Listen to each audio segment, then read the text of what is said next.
The distress call story opens on Station Alpha 7, a massive orbital research facility orbiting the gas giant Kepler-442b.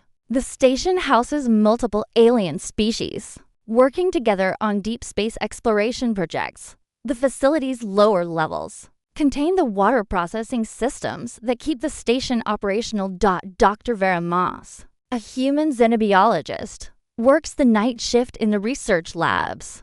She's known among the crew for her unusual ability to hear sounds that other species miss, a trait that makes her colleagues think she's slightly odd. Most aliens on the station have hearing ranges different from humans, and they often dismiss the sounds Vera claims to hear.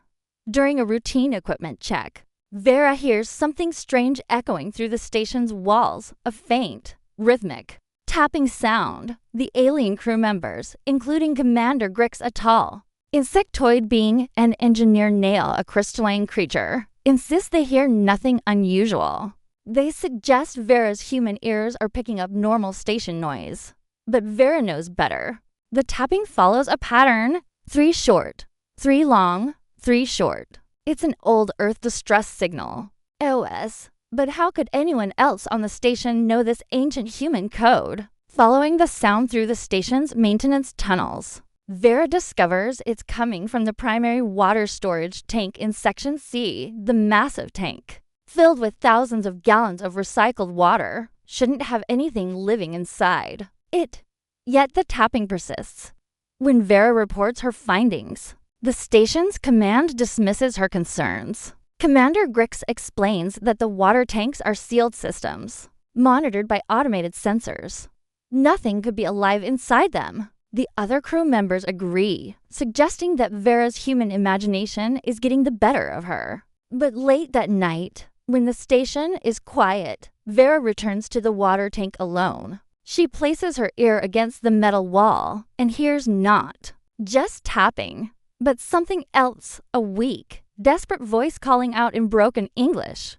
"Help me, please." Vera's discovery of the voice in the tank creates chaos on Station Alpha 7. Despite her insistence that someone is trapped inside, the alien command crew remains skeptical. The tank's monitoring systems show no life signs, and the sealed entry points haven't been opened in months. Commander Grix orders a full system diagnostic, but the results show everything normal.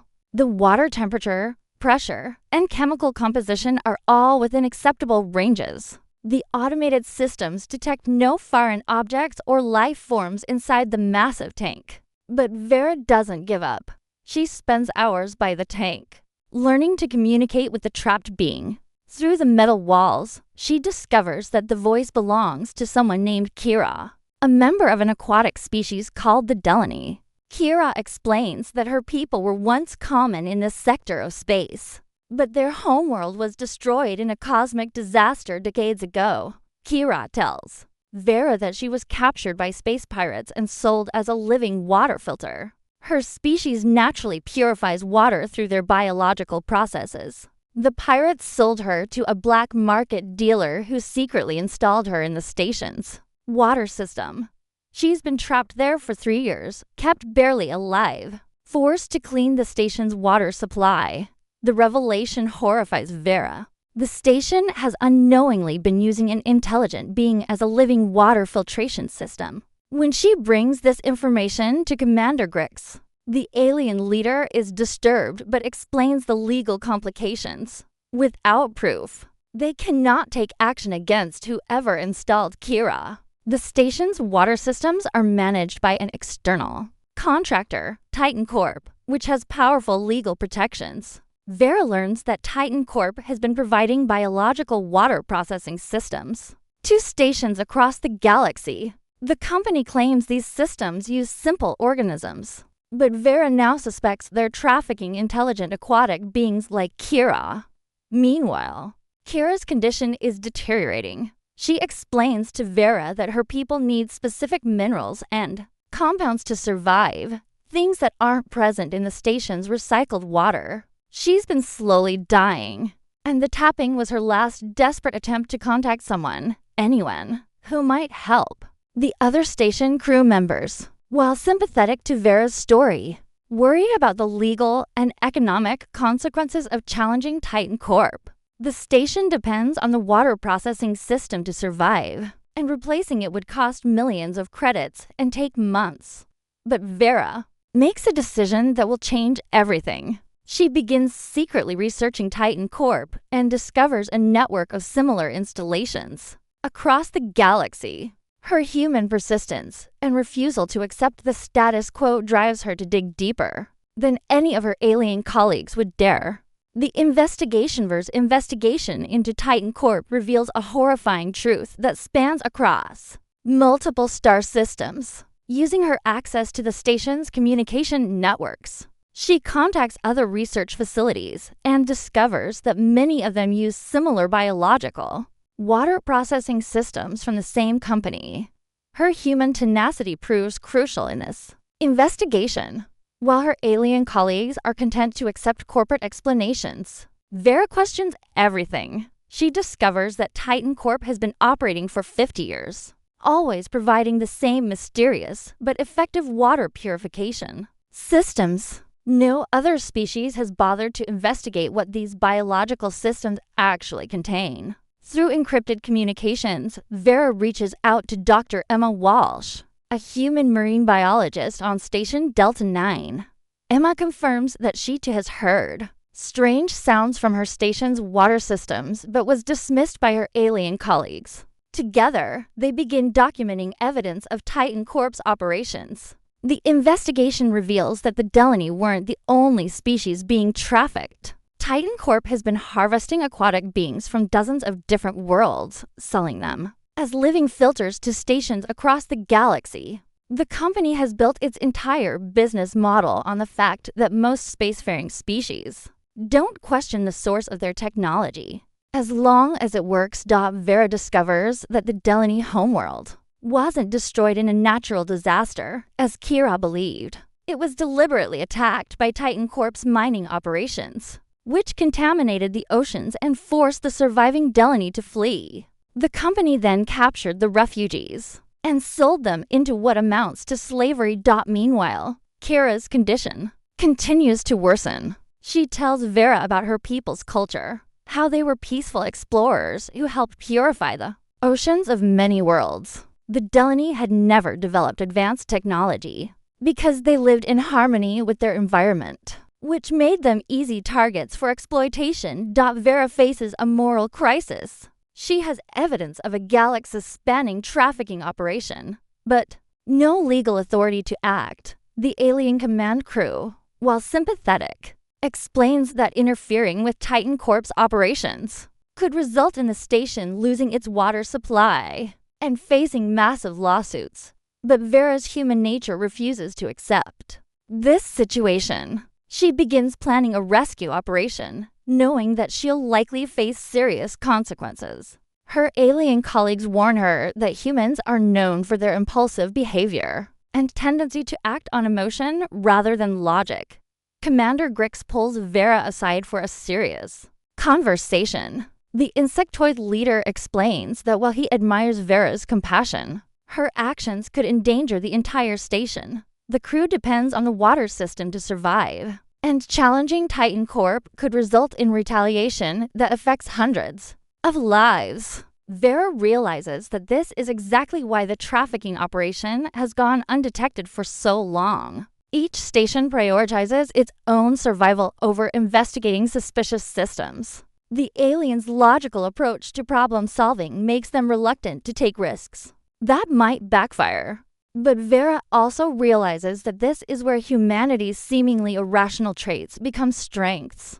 Her willingness to act on moral conviction, even when it's not logical, is exactly what the situation requires. She begins secretly planning to free Kira, knowing that she'll need to find a way to do it without compromising the station's safety. Though, Vera's rescue plan requires her to think like a human while working within the station's alien systems. She realizes that directly confronting Titan Corp or trying to legally challenge them will take too long. Kira doesn't have months or years to wait for justice through proper channels. Instead, Vera focuses on the immediate problem: getting Kira out of the water tank safely. She studies the station's engineering systems and discovers that the water processing tank has an emergency drainage system that hasn't been used since the station's construction. The system was designed to handle catastrophic failures, but it could be activated manually. Working during her night shifts, Vera begins preparing a makeshift life support system for Kira. She researches Delaney biology and learns that they can survive in specially treated water with the right mineral content. Using her access to the station's chemistry lab, she begins preparing a suitable environment. The biggest challenge is timing.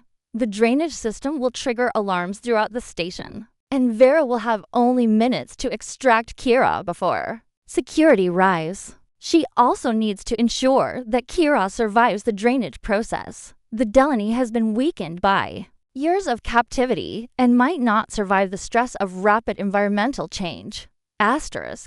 Vera confides her plan to Dr. Emma Walsh on Station Delta 9. Emma agrees to help by creating a distraction. She'll simultaneously discover the trafficking operation on her station, forcing Titan Corp to respond to multiple incidents at once. This will buy Vera precious time before the company can react to events on Station Alpha 7. On the night of the rescue, everything that can go wrong does. The drainage system is more complex than Vera anticipated, requiring her to manually override several safety systems. As alarms begin blaring throughout the station, she realizes she's triggered a station-wide emergency alert. Commander Grix and the security team arrive just as Vera manages to open the tank's access hatch. Instead of finding empty water, they discover Kira, weak, barely conscious, but undeniably a sentient being who has been imprisoned in their water system for years. The sight of Kira transforms the situation completely. The alien crew members,